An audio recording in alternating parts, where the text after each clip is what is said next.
Hey there, I'm Lee Ullman here with some big news from the National Young Farmers Coalition. We're partnering with Heritage Radio Network on a special season of The Farm Report. It's all about what's happening with the Farm Bill and how it impacts farmers and eaters. I am growing diversified vegetables on land that's been in our family for 150 years. And so with the pandemic, gentrification, property values going up, we had to sell the land and we lost it. Join us as we uncover the untold stories behind this massive piece of legislation that shapes how we grow our food, what we eat, and so much more. The problems we have had, those are things that come from earlier Farm Bill and USDA policy, right? Like Earl Butz, get big or get out. You know, it's my responsibility to know not only what I'm eating, but then like how that all came to be. And realize like, wow, like this piece of legislation, all this money, like it's technically something that I support as a taxpayer. While Congress debates the next Farm Bill, this is not just an invitation to listen. It's a call to action. Be part of the conversation. Subscribe to the Farm Report on Heritage Radio Network, wherever you listen to podcasts. This episode is brought to you by Wisconsin Cheese. The great state of Wisconsin is home to the only master cheesemaking program outside of Switzerland. Learn more about Wisconsin's cheesemaking history at wisconsincheese.com. You're listening to Heritage Radio Network. We're a member-supported podcast network broadcasting over 35 weekly shows live from Bushwick, Brooklyn. This year, we're celebrating 10 years of food radio. For the past decade, we've been taking you behind the scenes of farms, restaurants, breweries, school cafeterias, and more. It's been 10 years, and we're just getting started. Find us at heritageradionetwork.org. Hello and welcome to Snacky Tunes. I am one half your host, Darren Bresnitz. This week, we are so excited to share one of our favorite conversations that we had this year when we sat down with Chef Dave Barron of Dialogue in Santa Monica. Known for his stunning tasting menus and excellent choice in full albums, we have a great conversation about music, food, referencing ingredients throughout a tasting menu, and just a general conversation about what it means to pair these two passions. He is on his way to be opening up a new restaurant called Pa Sholi, and pardons if I mispronounce that, which is going to be an elevated French bistro also located in Santa Monica. So sit back, relax, and enjoy Snacky Tunes here on heritageradionetwork.org. We talk about food, we talk about music, with musical dudes, finger on the pulse, Snacky Tunes. Hello and welcome to Snacky Tunes. I am one half your host, Darren Bresnitz. We are in a gem, a secret restaurant that I definitely walked past enough times until the guy downstairs said, "What are you looking for?" And he showed me the magical way to Dialogue in Santa Monica, and we were sitting down with chef and owner Dave Barron. Welcome to Snacky Tunes. Thank you. This is truly a hidden gem, a real magical place. It's a little weird. I mean, we're in a food court, in a food stall that we closed off to the public and basically made our little secret room. I love it. And we're going to get to that secret room in a little bit, but I want to go back to the Midwest, born and raised, grew up, and cut your teeth there. So you're born and bred Midwestern. I actually grew up in New York. Oh, you did? I did. Grew up in upstate New York. But you were born in Wisconsin? I was born in Wisconsin because that's where the nearest hospital was. My parents, my mom and dad lived in Ironwood, Michigan, which is the most western tip of the Upper Peninsula of Michigan. Yeah. And then when I was 3, we moved to Marquette, Michigan, where my dad was a professor at Northern Michigan University. And then I'm probably going to screw up the age, but when I was somewhere around like 6, my parents divorced and my dad and I moved to Syracuse. And my mom moved to Southwest Michigan. So all of my school year and kind of day-to-day was out of Syracuse. Gotcha. And then my every other holiday and summers were in Southwest Michigan. So it was kind of divided between the two, but not that different. Not that different. Still a lot of leaves. A lot of leaves. A lot of changing colors. Is bucolic the right word? bucolic surroundings? I think so. I think so. If not, we're going to use it. We're going to use it. It's like a $2 word. It's a $2 word. But the Midwest sort of had a hold on you, and you actually eventually went back there after you got through schooling. I was in Syracuse until I was 17, so like a junior in high school, and then I moved to Michigan and lived with my mom for my junior and senior year of high school. I really wanted to go to college in a big city, in my mind a big city anyway, and I didn't know what I wanted to do. I just knew I wanted to play hockey, and there was an opportunity for me to play. I had a couple knee injuries, so D1 was definitely not on the table anymore. But I had an opportunity to play D3, and still good. Yeah, I mean, there's no career in it at that point, so it's like, why not just have fun? Yeah. You know? I have to imagine that takes the pressure off a little bit. Yeah, and 2 more knee surgeries, and I didn't end up playing much anyway, so it doesn't really matter. But happy accident. I went to college just north of Chicago, in a small town called Lake Forest, so Lake Forest College, which is just like a small liberal arts school. And again, didn't know what I wanted to do, so I ended up studying business psych and philosophy. Now, one of the things that I love about your background is that you actually studied business, which I feel is such a missing part of so many people who go into the business of running a restaurant. Oh, yeah, totally.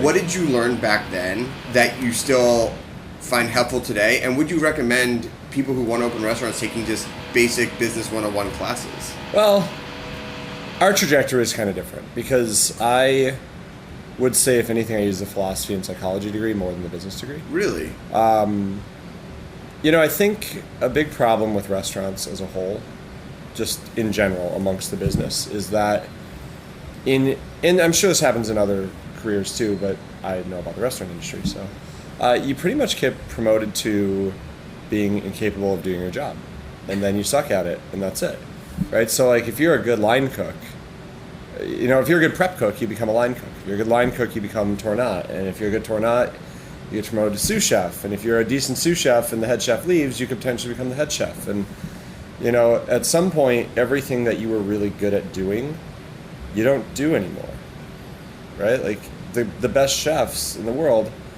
how much are they standing in front of a line cooking food?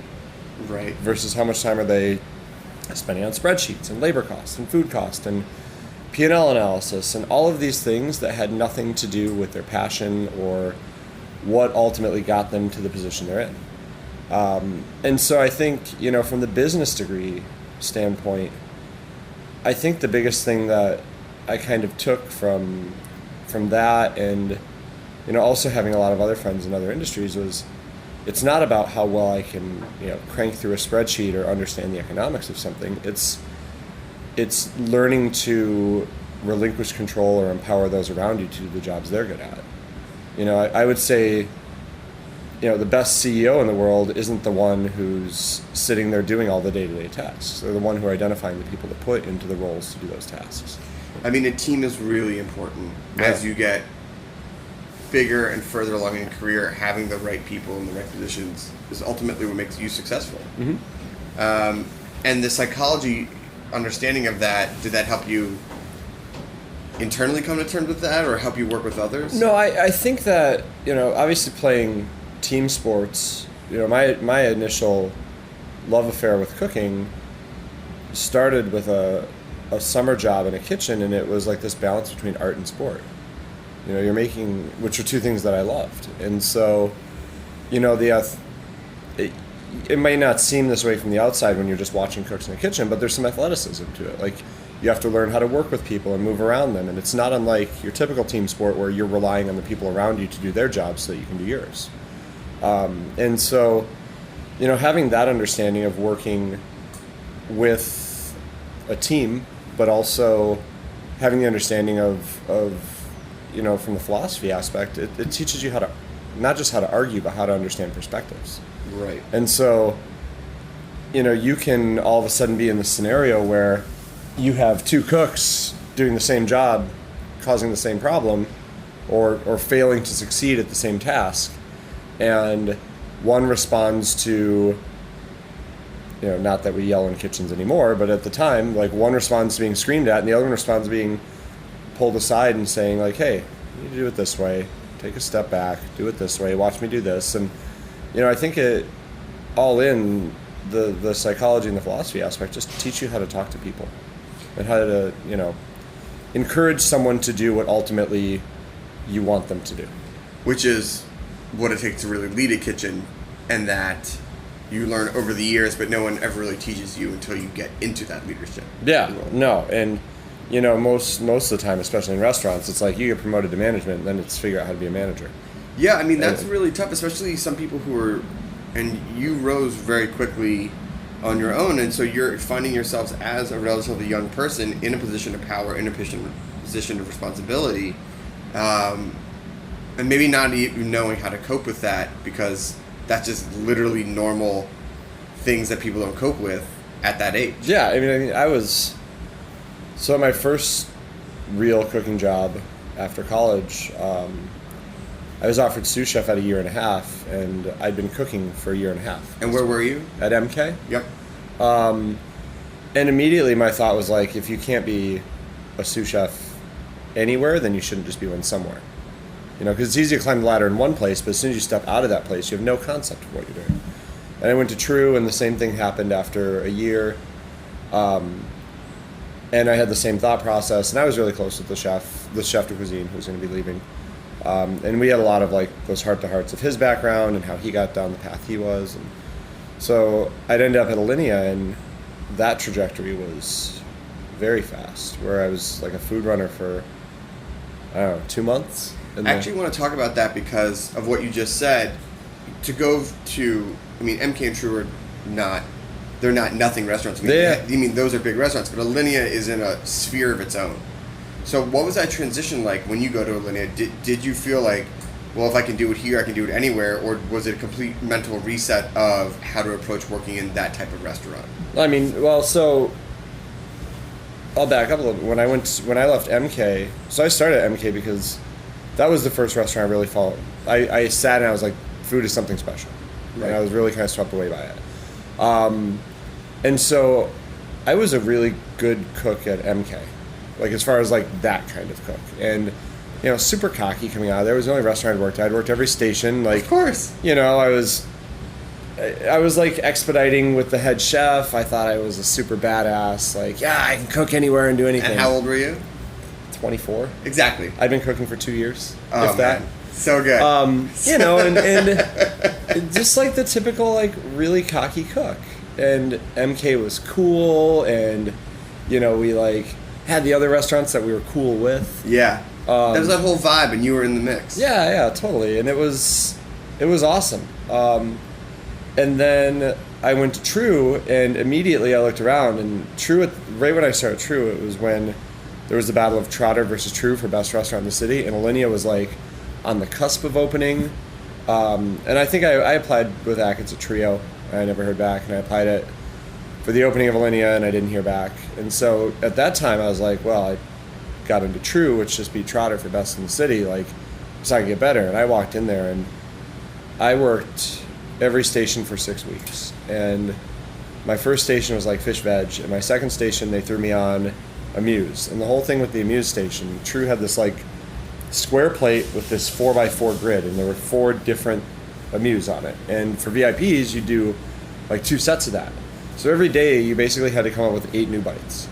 And you could like cycle them, like you'd run one for 2 or 3 days, or but I remember calling my old chef from MK and just saying, I'm like, I have to quit. I can't do this. I'm out of ideas. I'm like having a meltdown about it. He's like, what's wrong with you? Like, stop. I think his words out of his mouth were literally, stop being a bitch. And he and Which, by the way, you cannot say today. You cannot say today. But, he's still someone that I talk to on a regular basis. He's got this amazing little restaurant in Chicago now. And shout it out. What's it called? Virtue. Yeah. Eric Williams. Yeah. And I would say still to this day, he's probably one of the most important people in my career, because he basically stopped me out of walking out of MK on a day that it was like one of the hardest days I've ever had. And then, because like the head chef just sent the meat cook home and looked at me and was like, you're going to cook meat tonight. And I'd never cooked meat in my life. Right. Which I was goes making, back. Yeah, I was making French fries. And then all of a sudden I'm the meat guy. Yeah. And I got hit in the head with lamb chop, and then I was done. And then Eric was like, hand on the back door, came back in and was like, I'll just make fries with you. You're going to do it, though. I'm not going to do it for you. And then it was that same thing at True. Like, you're going to do this. No one's going to do it for you. And, so by the time I was done at True, I was like, I'm awesome. Like, Oh. Yeah. Like, how old were you then? 25. Oh, yeah. 24, you knew nothing. 25-year-old you. Well, because the whole thing was like, my chef was from Ducasse. And so everything that we were doing, I would say, well, how would you have done this at Ducasse? Right. And so it went from individual fish portions to him saying, well, we would butcher it to order. Well, we'd cook it on the bone and take it off the bone. So, like, I was trying to do more than we were doing. So, of course, you think you're, like, a stud in the kitchen. Yeah. And I was, I was ready to leave, and I talked to Corey Lee at Laundry, and I was looking at Robuchon Mansion. And I just threw a Hail Mary email to Alinea, and it was, like, way, way late night after a bar. Sure. Like, You're like, I'm gonna email these guys. I'm like, I need to get in there. One of the cooks I work with, her name is Kim Floresca, and she used to run probably 4 years ago, she was a chef at Museum Meadowood. But she and I worked together at True, and her boyfriend was a cook at Alinea, and I knew they were leaving. So she's like, just email him. Just send an email. And I did, and I got a call at 10 a.m. that woke me up, and it was Achatz, and so I went and staged. And that day? No. Thank God, no.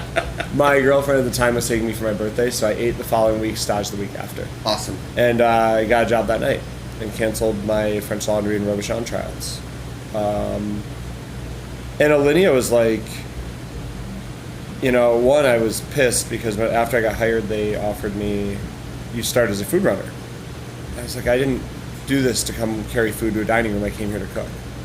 And, of course the arrogance is setting in. And I'm like, I'm a cook. I'm not a server. Yeah, I'm 25, and I worked in 3 kitchens. Yeah, like, do you know where I used to work before this?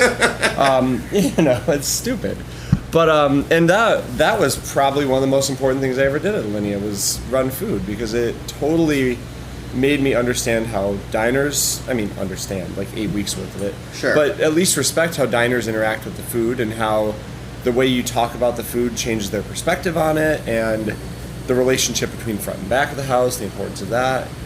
And so Alinea was just this whole different level. Like, you would wait in line outside the back door of the kitchen with like all the hotel pans in your hand from the basement, your 2 induction burners, and everything that was in the basement storage room that you needed for prep. And it was like a wind sprint to service, and then service was just insane, and then a wind sprint to clean up, and then you'd go home at like 2:30 in the morning. And then you'd be back at 11, waiting at the back door for him to unlock it at noon to let you in. Because Achatz was there at like 9, 10 in the morning. But, oh, yeah. If chef is going to be there, right? Well, so the whole thing was like, he wanted the push. So, yeah, it would probably be a lot easier and a lot more in control if you could walk in at 11. But the whole idea is if you give one person a job and you tell them they have to have it done in 4 hours or 3 or 2 or 1, they're going to use the whole window of time. And he didn't want people being lazy. He wanted people pushing. So the door unlocked at noon, and in you came, and it was like, someone would have the blender, and you needed the blender, and then there was a line for the blender because there was only one. But it was like your day to puree, but then it was also your day to put produce away, and it was insane. So Alinea was just like nothing else. Awesome. Well, listen, we're going to take a quick break. We're going to talk about going from Alinea to Next, and then eventually your move out of the Midwest into the West Coast and opening dialogue. We have a song from the archives here on Snacky Tunes on heritageradionetwork.org. Lift your tired heart now, darling. Lift it up into the air. And I will notice you in this crowded room and whisper in your ears. Lift your tired head down, darling. Lift it up into the air. And I will float to you in this crowded room. Let's get us out of here.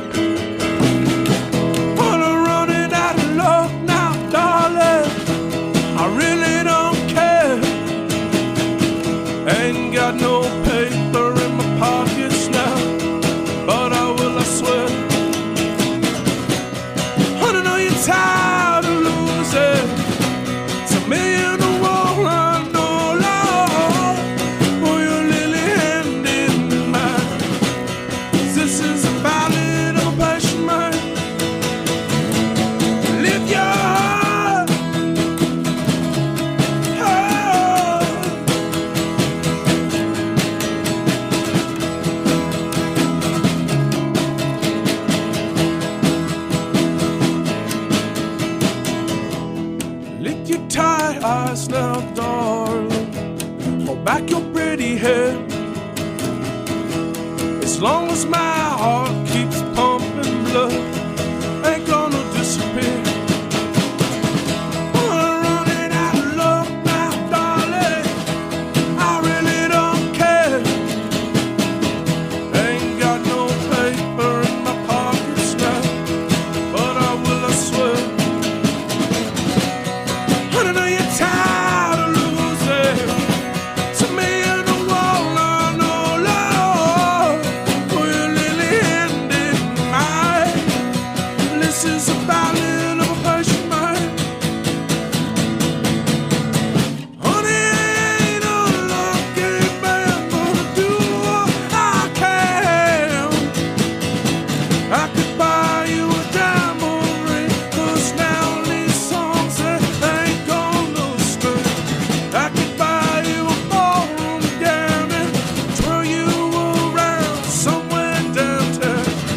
This is a ballad of a Persian man.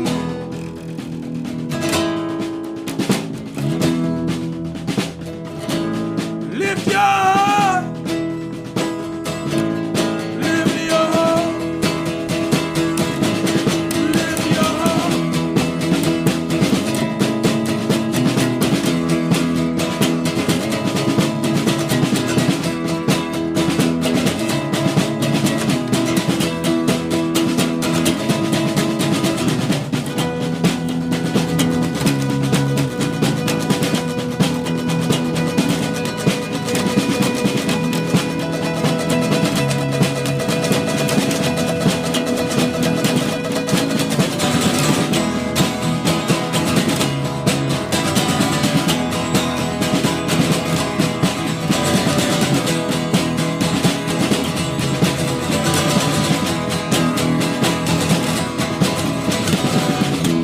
As long as my heart keeps pumping blood, as long as my heart keeps pumping blood, as long as my heart keeps pumping blood, as long as my heart keeps pumping blood, pumping blood, pumping blood, pumping blood, pumping blood, pumping blood, pumping blood, pumping blood, pumping blood. Blood, blood, blood, blood, blood, blood, blood. Hello and welcome back to Snacky Tunes. We are with chef and owner of Dialogue, Dave Burham, and you put in your time at Alinea. And when did the idea of Next start to percolate? Well, so Alinea was like this huge sprint, and it was food. You know, typically in a cook's trajectory through a kitchen, you have these like 6-month windows, and after 6 months, in most restaurants, nothing really changes. So after 6 months, you're bored, and then you start like at MK, I started looking at other restaurants, but then I got to do private parties, and then after 6 months, I was expediting, and you know, so that's just kind of the nature of the beast. Like at True, if I hadn't changed stations every 6 weeks, I'd been bored, and after a year, I'd done everything, and I was ready to move anyway. At Alinea, it was the same thing, where it was like 8 weeks of running food, 6 months of being a cook, 6 months of being a tournat. Then I was sous chef. I think sous chef was my longest. No, sous chef was maybe a year. And then all of a sudden I was chef de cuisine. And I was like 27 and didn't know what I was doing. And, you know, Achatz had not been back from being sick for very long. And we were like climbing the world top 50 ladder, and you know, Michelin was on the horizon, and it was just like this rapid fire of things. And all of a sudden, Achatz one day sits down with me and is like, you know, I know that you're probably thinking about moving on and going somewhere else and what the next thing is. We just want to talk to you about that, and if you have ideas, you know, maybe we could do something with you, or just keep an open conversation about it. And at that time, it blindsided me, because my thought was like, everything I've ever wanted to do, I'm getting to do, so why would I leave? And if I left right now, I would just open like a less good version of this restaurant. Right. You know, and of course, you know, you're 27 and you're chef de cuisine of a restaurant that has been named like best in the country and is, I think at that time it was like number 10 in the world. And so like, I thought I was a badass. You know, like why would I want to leave that? That was it was so cool. And also, you've been around the Chicago scene, like everyone knows you. There's no door that's not open to you. You got a whole crew. I mean, it was such an incredible place, and everything. It was like it couldn't miss the mark. Like everything that it could do, it was doing. You know, some things just fire on all cylinders at times, and it was. And not because of me or Achatz, or it was a magical time for that restaurant. It goes back to that team mentality you were talking about. Yeah, totally. Everything about it. And everyone was there to make that restaurant better. There was no one that was just showing up for a name on a resume at that point. And so, you know, he kind of planted the seed, and I was clueless. I was just focused on the restaurant. And then, you know, at that time, I'm sure you've heard the backstory of, like, you know, Achatz getting sick, and then him cooking some like duck and morel dish for Nick that was just classic French, and Nick saying, why don't we cook food like this, and blah blah blah, and you know, that whole thing, which, you know, that kind of planted the seed for them on this restaurant that changes concepts, rather than doing, you know, we'd get bored if we cooked this for 3 months, and Nick was saying, well, why don't you cook that for 3 months and cook something else? And so they were hatching their little next plan, and Nick was also using it as a Kickstarter for tickets for restaurants as opposed to reservations. And so, I want to say it was Nick that approached me. We all used to G-chat at night. Like, that's like how we communicated. It was just like, everyone was always on their computer working on stuff, and next thing you know, it's like, you know, 1 a.m. and a G-chat pops up and says, you there, chef? And you're like, oh yeah. Yeah, I'm here. So, Nick told me about the next concept, and I told him it was cool, and I told him I didn't like the name, and then I spent, you know, trying to like come up with cooler names. And then Achatz talked to me about it, and I think initially I really was not interested at all. Because, you know, the ego of the fancy restaurant kicks in, and then you say, well, I don't want to leave here to work at a bistro, because the opening menu is supposed to be 1910 bistro. It's like, why would I leave exactly what I want to go do something basic and simple that anyone else could do? And then that like snowballed over 6 months of conversation, and eventually it was like, well, your sous chef's gonna be the chef of it, or you're gonna be the chef. And so then the ego kicks in again. You go, well, he's not gonna take my job. Yeah, so that part kicks in, and then, you know, Achatz and I had some really positive conversations about it, and about what Trio was for him between French Laundry and Alinea, and how next was kind of my Trio opportunity where I could have a chance to figure out what my food was without the pressure of having your own restaurant. But also the freedom to create. Yeah. And so, you know, he really sold me on the idea of that aspect of it, and then we switched it from being a bistro menu to a Escoffier, so it could be fine dining, you know, which immediately satisfies my ego of I create cool tasting menus. Yeah. And so we did it, and, you know, I left Alinea in 2011 to open Next. I mean, Next was, personally, I felt the talk of the restaurant scene nationally for when it opened. It was the most insane. We shut off the wait list at like, yeah, I want to say it was like 20,000 individual names on a wait list. Yeah. For 7,000 seats. I mean, it was insane. Like, it's so stupid. And I know it's been talked a lot about, but what is the one crazy moment in the whole Next journey that comes to mind when you think about that really epitomized your time there? I don't know. I mean, I don't know about crazy, but that first review when Phil Vitale put out the newspaper came out, and like, you don't know what it's going to say, and you don't know how the restaurant feels and what it is, and all of a sudden this review comes out, and the title of it just says, I went looking for greatness and I found it.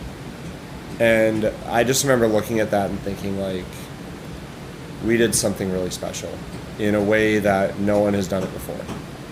I mean, you won a ton of awards, Beard Awards, tons of accolades and things like that, and I feel that with your trajectory in Chicago and the restaurants that people got to work with, and then getting the James Beard and being named onto the top of the list and Food and Wine, things like that, did once you get those awards and all those accolades and have done that, did that start to maybe free you up and loosen you up to think about like what could be next? Like, did that like internal hunt to maybe prove something go away, or did it once you get the awards you go, now I got to double down and do whatever I do after next is got to be even bigger and better?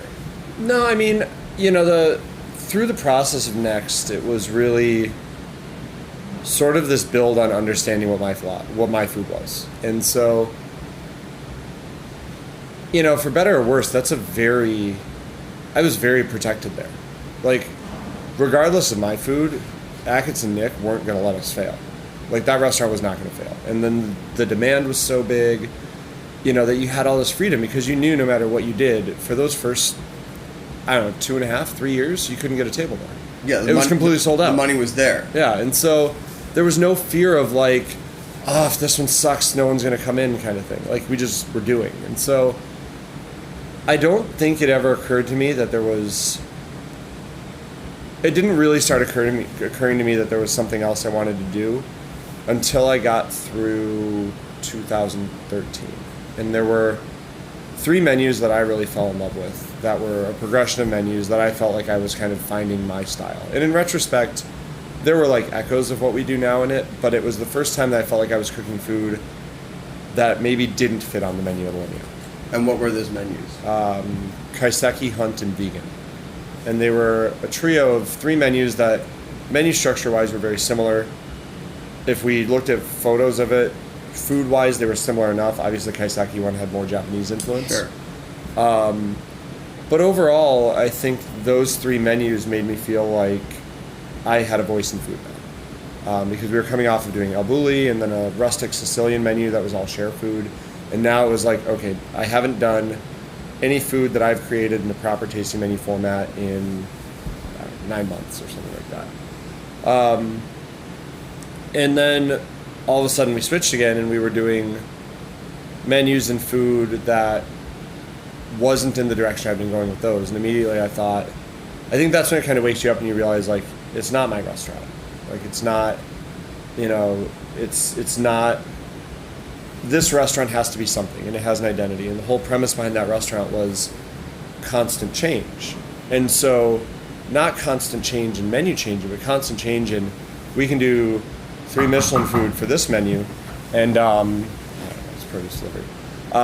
We can do 3 Michelin food for this menu, but then next menu, we can be Chinese takeout. And so how does that allow you to develop a style? And so once I'd fallen in the groove of that style, I realized that the two were kind of parting, and that I was probably going to hold the restaurant back, being wed to one style, and the restaurant was going to prevent me from following the style I wanted to do. And so when you come to that realization, do you feel that you need to start looking at places in Chicago, or when did the creep of LA and moving out of that town start to sink in as well? Did you want to just have a complete reset and like a clean break? Initially the entire plan was just to basically work with the group and do my own thing and, see them as partners. And the problem with doing that is, well, I'll back up. So I didn't really think about what I was going to do. What I thought about more so was how do I figure out where my voice is? How do I understand what the next thing is? And so, it's not like I had a restaurant plan. I just kind of took a step back and said, I don't even understand what my restaurant is. And so one of my really good friends, who now is my business partner, he's a movie producer. And so he and I he's very creative. And I do well in the mindset of like talking to creatives. And so I like writing. And he said, well, why don't you just write your restaurant? Why don't you write the story of it? I talked to Stupak a little bit, and Alex Stupak from Empeon. And, Love Stupak. He is incredible. He is on his own plane. And he's like, once you get him talking in the right way, he's brilliant. And, you get him up on his soapbox in just the right moment, and the things he says, if you're listening, are like, they're gold. And one day, he was talking about Empeon before it was Empeon, and he was saying that he'd been doing these investor dinners, and people kept asking what Empeon was, and he kept like saying, you know, it's not like this, it's kind of like this, and you know, it's whatever. But all he was doing, it's like if you describe your kid and you say, you know, my son is like Tom but isn't like Joe but is tall like Billy. You're not describing your kid, you're describing the nuances of everyone else's child. And so as soon as he started talking about that and saying that he had to take a step back and understand what his restaurant was, that's when I realized that I was never going to have a restaurant until I understood what that restaurant is without naming another restaurant. And once you hit that realization, was that when you realized you had to go to a different city, or was it part of what the story of what you wanted to tell? Because, you know, you're ingredient driven, you're seasonally driven, you know, you knew you wanted to do some sort of high-end tasting menu, which Chicago is probably one of the last cities that really embraces that. But when did LA start to creep in, especially since LA's rise to culinary prominence is only the last couple of years? Yeah. What made you want to come out here? Well, so initially it was New York, and then it was San Francisco, and it had always been New York. Like at one point, the Cortone space became available, Paul Liebran space, and Shout out. yeah, it was awesome. It was an awesome restaurant, and we looked at that space, and Agatha sat me down one day and talked to me about running the New York restaurant if I wanted to do it, and obviously we did not pursue that. I don't know if we chose not to or they chose not to. I just know it didn't happen. And so New York has always been that place where I get off a plane and I feel at home. And I was like dead set on it. And I was looking at real estate, and I was also helping coach Bocuse d'Or, so I was looking at San Francisco at the time because I was in Yountville so much, so by default I was in San Francisco. And I was really falling in love with both cities for different reasons. But I was also, as I started looking at real estate and cost of living and things like that, I started realizing that those cities were not going to be viable. No. You know, the problem with both cities is, one, I don't think there's a lot of room for as the new restaurant that I wanted to do. You know, they're great markets, but they're also saturated. And the other thing is, as a company, I knew that if I was going to do something, there had to be some impact on the industry as a whole. And so we really wanted to start looking at culture internally. And, you know, the problem with the hospitality industry is it's so forward-facing, right? You do all of this work to take care of your diners and give them everything that you have, and then we just destroy each other in restaurants. Yeah. You know, you destroy each other in a health-wise, like in regards to health, like going out too much and drinking and staying up. Obviously all the sexual harassment stuff that's come out in the last year isn't new. It's just someone talked about it. Yeah. You know, and so if there's going to be a cultural shift, it has to be on a lot of different levels. And, you know, the big thing I was looking at was quality of life for the staff. And, you know, if you make $50,000, $60,000 as a cook, that's a good cook's wage. But if you make it in New York or San Francisco versus Kalamazoo, Michigan, it's a totally different life. Yeah. And I would hear stories of these cooks living 5 deep in a 700 square foot apartment in San Francisco because they can't afford to live anywhere else. And when I started Linny, I made $19,000-ish as a base salary. Like, you can't live like that. And so a lot of cooking jobs are basically starting the timer for when the cook has to quit. They either get promoted or they leave. And we wanted to make sure culture was first. And so San Francisco and New York, just as far as what cooks could do with the money we were paying them, won't work. My business partner lives here, and over 3 years I'd been visiting him while kind of scouting these cities. And I was slowly starting to... Well, I really didn't like LA at all at first. He lives in Encino, in a yard with a fence and a pool and a garage that's detached out back. And, yeah. You know, the suburbs. Yeah, it felt like I was in Schaumburg in Chicago. It didn't feel like a city, and I didn't like it. But he didn't like downtown Chicago because it didn't feel like a suburb. So when we finally had that epiphany, I started seeing parts of LA that I really liked. And ultimately, my plan was to have, market research and real estate prices and my deck that I'd been writing for 3 years and sit with the Alinea team and talk to them about partnering. And so I did that. I did that right before the terroir menu, which was like my final menu at Next. And ultimately we decided that it wasn't going to work. They had too much on their plate and I wanted to go in a different direction. And my now business partner, who'd been helping me with all of the story and business model and everything. He and his family were just like, well, we'd be interested. I mean, we basically wrote all of this, so we know it works. So I had a lot of friends who were moving out here or already lived here who were opening restaurants. There was this opportunity for, some sort of like restaurant community. The produce was sweeping me off my feet. Yeah. And the potential for quality of life out here. In San Francisco, you're going to pay a small fortune for parking if you live in Oakland because you can't take public transportation. It's almost cheaper to Uber to and from work every day. And so here, we could provide or pay for parking for the staff. You could live close enough, but in a less expensive area. Like things were just falling into place all at once after 3 years of not getting the city. So I made the move. Awesome. We're going to take a quick musical break, and then we're going to talk about how music plays a big part in dialogue and how you got the doors open. We have another song from the archives here on Snacky Tunes on heritageradionetwork.org.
Welcome back to Snacky Tunes. We are with chef owner Dave Barron at Dialogue in Santa Monica. And one of the things I want to touch about in the restaurant and how you build your menus is how much music has an influence on it. And you had written once about the lost art of a great album, which I wholeheartedly agree with. I believe the music industry has shifted into single mode only.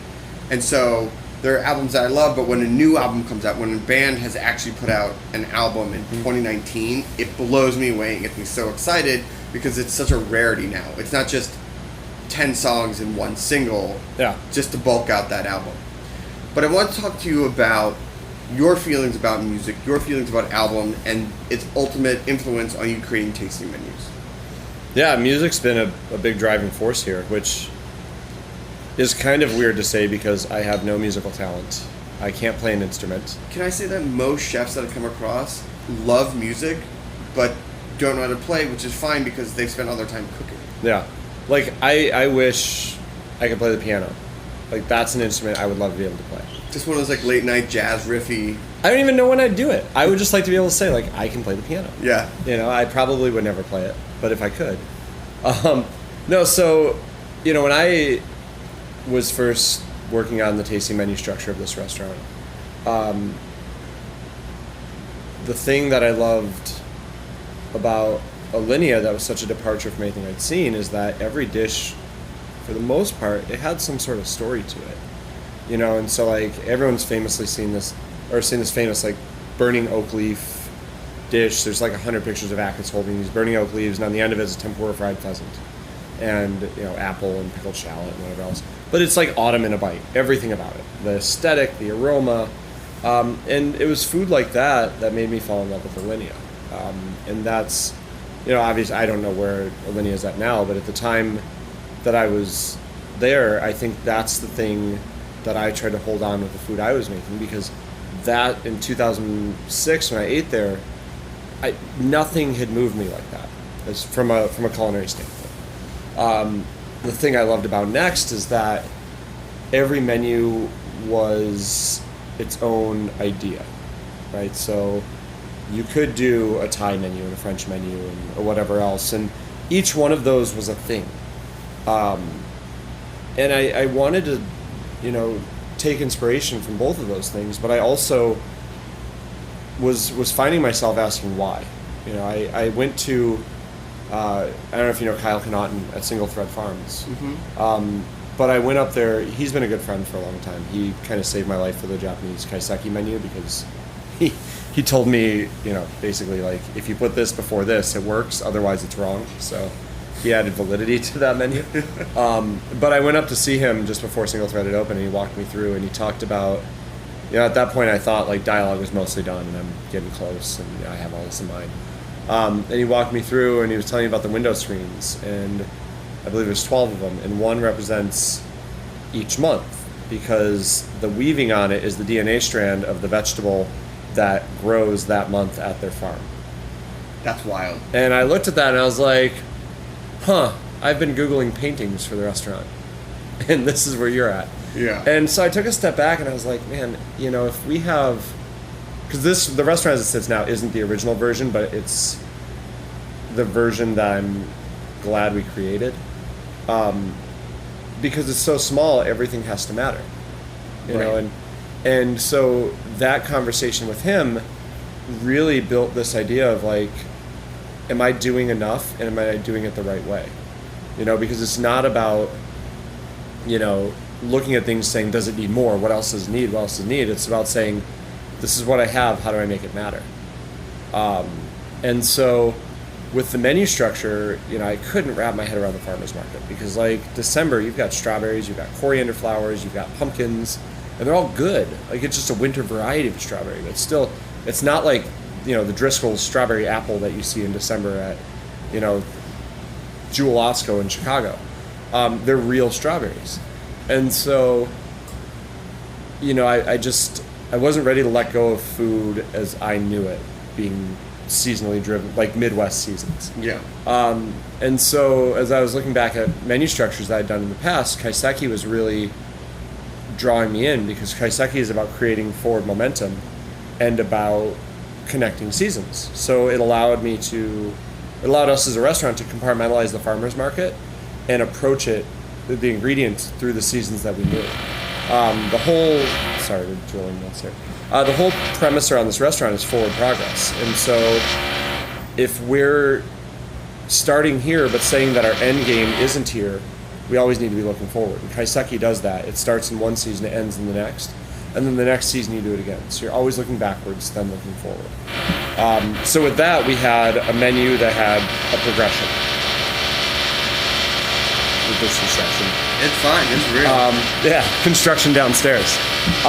So I wanted, I wasn't going to adhere to Japanese styles of menus. I just wanted a note to it. And so from there, I was trying to figure out, like, well, how do you open a menu? How do you close a menu? We started this notion of start and end the meal with a hug, which just meant, like, this comforting thing. And so I thought, well, we should do away with Amuse, because an Amuse is just a quick bite to get you started. It doesn't let you settle in. So on our opening menu, we had this very large course for your first course that you had to sit with for 10 or 12 minutes, which then let you kind of calm down and settle into the restaurant. And so our first menu, we were still kind of tinkering with these ideas a bit. But there were a couple of albums that specifically stood out. There was this Roots album, and I didn't like it at first. I didn't. It was fine. It's not like I disliked it. Like, I wasn't actively like throw it in the trash. Which album? And Then You Shoot Your Cousin, which isn't one of their most popular albums, but it's a really good album. And I didn't really appreciate it until I was out for a run. I think it was in like Barcelona. I was out running and got caught in a rainstorm. I couldn't change songs, so I ended up listening to this album 3 times straight through. And by the second time, I was like falling in love with it, and it quickly became one of my favorite albums. And so I'd emailed Questlove about it, and I asked what the backstory was, and he wrote me back this story about. It was just a really short note, and he said that album, their manager was sick. He had, I believe, leukemia, had a year left to live, and that was their like last will and testament to him, and that was. It's like a progression of emotions. And so if you don't experience it in order, you're not experiencing it the way it's intended to be felt. And that was like the lightning bolt. Like, how do we write a menu that has to be experienced in order? How do we write a menu that, it's not about, this dish right here being the one. It's about how you got there and how you left it. Radiohead, I think, did that well with a few albums where it's like, Electioneering is a better song because of the songs around it.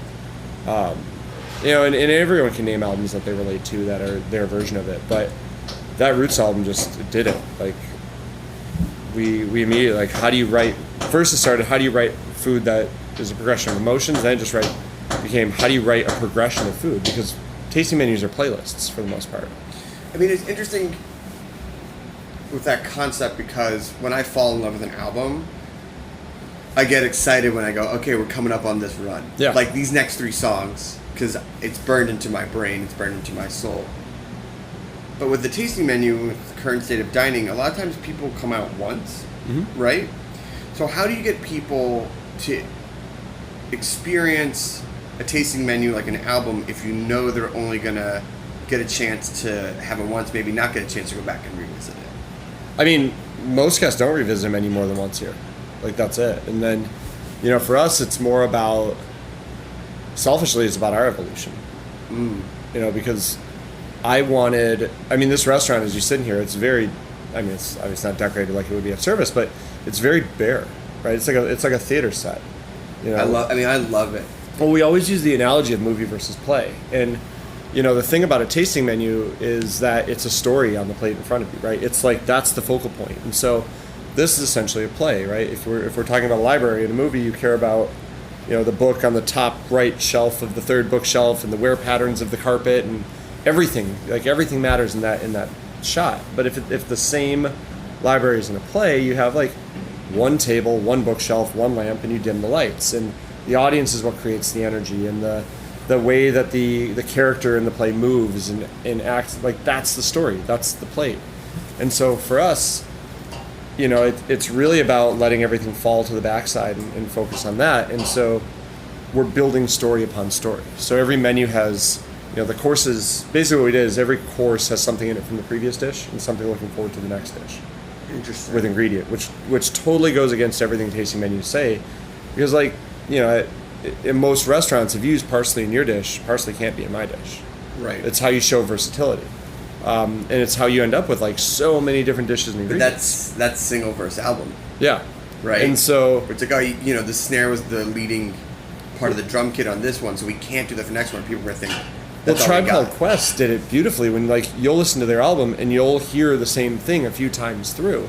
And it's like, oh, are we back to that? No, but we've actually moved to this part. It's a slightly different version of a song you heard 3 ago. But I love Opening up. that when there's callbacks. I mean, Yeah. and look, if you look at musical theater, you look at classical music, operatic Sure, totally. movements.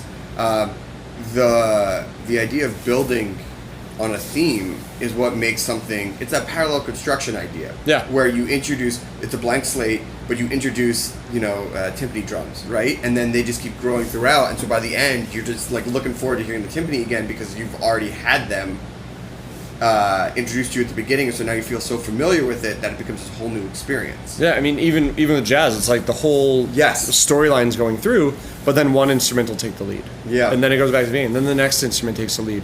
But it's still all a part of that same story. And all of these thoughts were drawing us into this idea of what if it all connected? And so what that immediate epiphany, like that moment, basically led us this idea of what if we now serve courses that are incomplete? Like, what if we serve you something that if I gave it to you right now as you sit in this restaurant, not during service, and you tried it, you'd say, that's fine. And it wouldn't sweep you off your feet. And you probably wouldn't tell your friends about it later. But if you had the course before it and the course after it, that course would be important. And so, like, even on this menu right now, we have a cucumber and lilac soda. And we have this, like, awesome aged lilac syrup that's, like, aged for 2 years right now until we run out. Then it'll be aged for 1 year because we have the next years. And so we just mix that with cucumber juice and we clarify it and we force carbonate it, right? It's cool. It's delicious. You're welcome to taste it later if you want. But it doesn't have enough acid or enough sweetness in it. It's very dry, light. It's not quite to the LaCroix thing, but it's like along those lines. But you're in that world. Yeah. And so, you think to yourself, well, this isn't going to work. But if I add acid to cucumber soda, it tastes like a pickle. And we don't want pickle soda, we want cucumber soda. So the course we serve before it is a crispy rhubarb chip with a little dot of lilac pudding on the bottom. And what happens is you get the lilac flavor first, and then the rhubarb chip hydrates and it gets stuck in your teeth. And so you have this sugar and then also this acid coating the roof of your mouth. And then you drink this soda, and now you have basically a rhubarb lilac cucumber soda. So one course is completing the next, but they're separate things. Because if you mix them, you have a pickle. We don't want a pickle. And so, this menu specifically we're doing with texture. We'll have a course that's almost absent of texture. Not absent, but like consistent in texture. And we'll follow that with a very crunchy course. And then we'll follow it with something else. So courses now texturally are completing the idea as well. Or color-wise completing the idea. And so really what we have is now a menu that looks forward and backwards with seasons and forward and backwards with courses. And then big picture, because it's all about the progression of how we figure out what this restaurant wants to become, the menus are linked as well. So every menu has one dish from the previous menu, one dish that'll be on the next. So we always... So that's the box set. Yeah. And so, you buy albums, right, and you listen to them, and somewhere along the line there's like a stylistic sort of, nuance to them that links them, but they're totally different.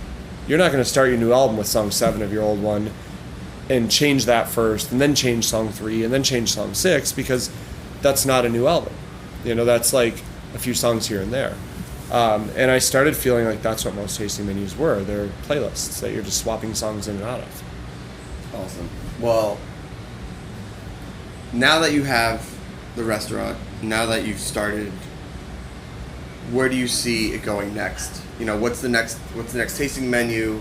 Is there an album that is inspiring you for a whole tasting menu, or are you just gonna be inspired by what you've done in the past and while also looking to the future? Well, I don't know. Right now, I've been trying to dive more into the idea of storylines and also deeper into music. There's this podcast that our business manager sends me, and it's Dissect, and it basically just rips albums apart. Yeah. And that's been really kind of blowing my mind. Like, I don't know how much the artist intends and how much you're inferring from what you're reading out of it. Somewhere in the middle. But it's still interesting. Yeah. Like, it makes you think about things in a different way. And then we have a few writers and directors who've eaten here. We had one last night who he directed 3 of the last 6 Game of Thrones. And so... Was it Nutter? Yeah. Oh my god. Yeah, David Nutter's, he's been in 3 or 4 times. I got a lot of questions. Yeah, I had a lot of questions too. He won't answer them. It doesn't matter. He's like, you can email me after the finale. Yeah, you got I was 2 like- weeks. I was like, just okay. And I just walked away. Yeah. But towards the end of his meal, we were talking about developing storylines because he, in my head, he always directs the battle scenes. But it's not the battle scenes as much as like the Red Wedding. It's about people interacting with each other. And that didn't occur to me until he was telling me how he sets up scenes and how it's more important for him to direct a scene around the relationships of the characters, and that's how the camera follows them and how he builds the storyline. And immediately I was like, I need to understand storylines more. Like, I need to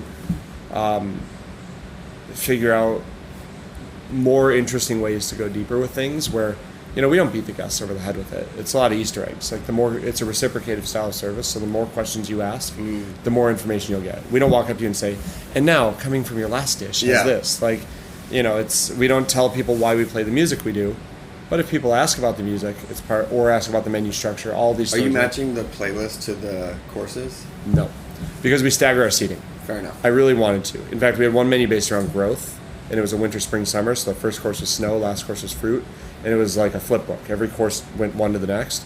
So I really wanted to start with a piano solo and end with a full symphony, and this room was so stuffy. And we stagger our seating, so it was like all piano, and then all symphony, and not in just like 20 minutes of transition. Right. So we only play full albums straight through. And the albums always link to each other. Typically they're jazz focused in music undertones, and because the forward progress thing, and hip hop and vocals. Because that's rhythmic talking essentially, and it gets people talking at a cadence. We always keep it one notch above the volume in the room until it gets to a good energy. So, and it builds a good lively energy in here because it's so small that if it's quiet, it's awful. Yeah. But it's different every night. We play off the mood. I'll do like the other night I did a Childish Gambino progression, but it was all backwards because it builds. It's more intense as it's older, which built the energy in the dining room. I remember what we did last night. We did a couple Kendrick albums. And then just the Game of Thrones playlist. Yeah, and that was it. And then just dragons, just shooting fire. So yeah, I don't know where the next menu's going yet. We're still trying to figure it out. Awesome. Well, listen, Chef, thank you so much. It's so exciting. If people want to come check out the restaurant or come visit, where can they go? DialogueRestaurant.com. Awesome. Yeah. That's it. The show is yours today. No band, all you. A couple of live tracks from the archives. Awesome. Really appreciate you sitting down with us. Of course. We have one last song from the archives here on Snacky Tunes on heritageradionetwork.org, and we will see you next week. Thanks for listening, and talk to you soon. You come around and ask me, saying that you need to know.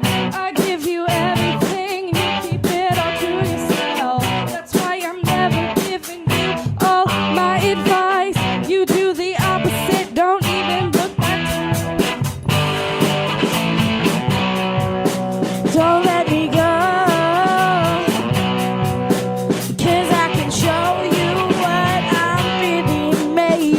Show you I really am.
here's hoping. I am going to let you down, but I can't see you falling.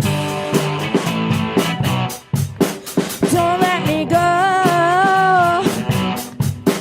'cause I can show you what I'm really made of. Show you who I really am.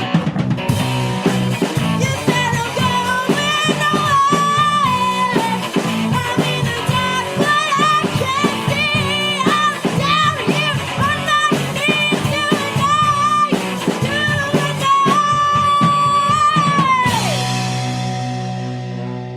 We talk about food.